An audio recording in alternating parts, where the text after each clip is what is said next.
My hope is that no one in this room ever makes a presentation again. You have conversations. I was doing work with a very large residential real estate brokerage in Chicago, Baird & Warner, about 2,300 agents. We did a lot of work with them. I remember talking with their president. We said, how do we get out of the idea of the listing presentation and turn it into the listing conversation? I mean, if you're with your spouse sitting at the kitchen table and you're talking to somebody, imagine you weren't in the business, about selling your home, do you want to hear a presentation from them or have a conversation with them about why they should be the person to list your home? Don't ever make a presentation again. Never, ever, ever. Don't present. Converse. Think about this. I said we've had fully formed language for 100,000 years. We've been having great conversations. You know, anthropologists say they go look at these these so-called primitive civilizations. There are not many of them left. Haven't been touched by modern technology and civilization. They watch these people sitting around the campfire. They're having these robust, fabulous, wonderful conversations that are rich and exciting. So we've been having conversations as a species for about 100,000 years. I think PowerPoint's been around for about 25. Gee, what do you think is a better way to communicate? Presenting your bullet points or having a human conversation, right? Don't present, converse. Turn every presentation into a conversation. Never have a listing presentation again. Have a listing conversation. If you're on the receiving end as the customer, what's going to be more engaging to you? What happens when people are presenting to you? You can zone out, right? But when they're engaging you in a conversation, the model we want is not that the customer is, think about this, you meet with a couple at the end of the day. Let's go back to the listing conversation. You're meeting with a couple. How many emails did they each get that day? 142, and the other one got 147? Think they're busy? Think they had a lot of other things? Oh, 5,000 marketing and sales messages bombarding them every day, like I told you?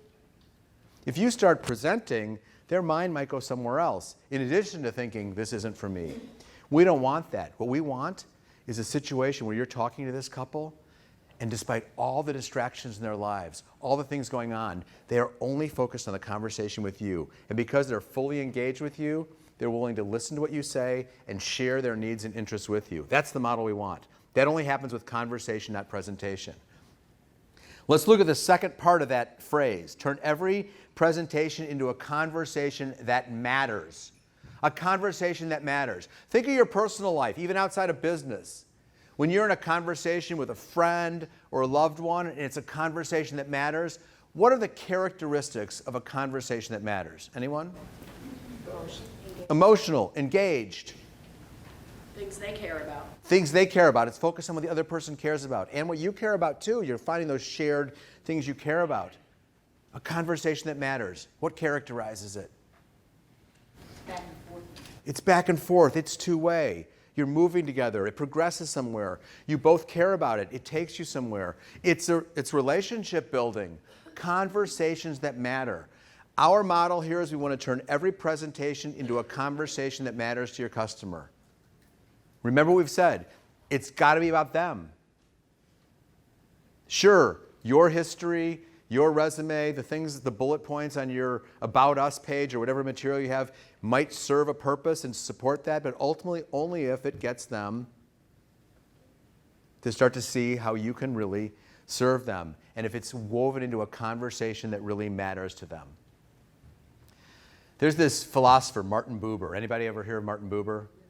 Oh, some of you have. Buber was a philosopher in the first part of the 20th century, and he was really focused on human relationships and connections and really how do we form these.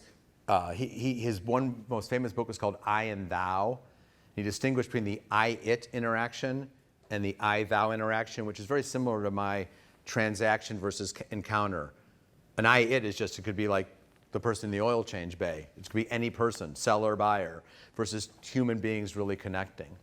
And Buber had this really fascinating metaphor. He wrote an essay in 1932 called Dialogue. He talked about really great dialogues. He said, what's a genuine dialogue versus one that isn't? He had this metaphor, he called it the sphere of the between. Now this is a little esoteric, but I think this group can embrace this. Buber's metaphor of the sphere of the between is this. You know, monologuing is not good. And dialoguing's better, but let's say we're dialoguing and you say something, I say something, we're like playing catch with information. That's better than a monologue. Buber says there's something even higher level than that. Buber's metaphor of the sphere of the between is, imagine if you and your client are having this conversation and it's so rich and so engaging and so collaborative that there's this thing between you, Buber's sphere of the between, and it's the conversation that you are working on together. So you're not just interviewing your customer and spitting back information, you are collaboratively creating this conversation that matters with them. That's magical. So I love that metaphor of the sphere of the between. I'm trying to think of that with my clients. Are we really creating this conversation together right now, this thing between us?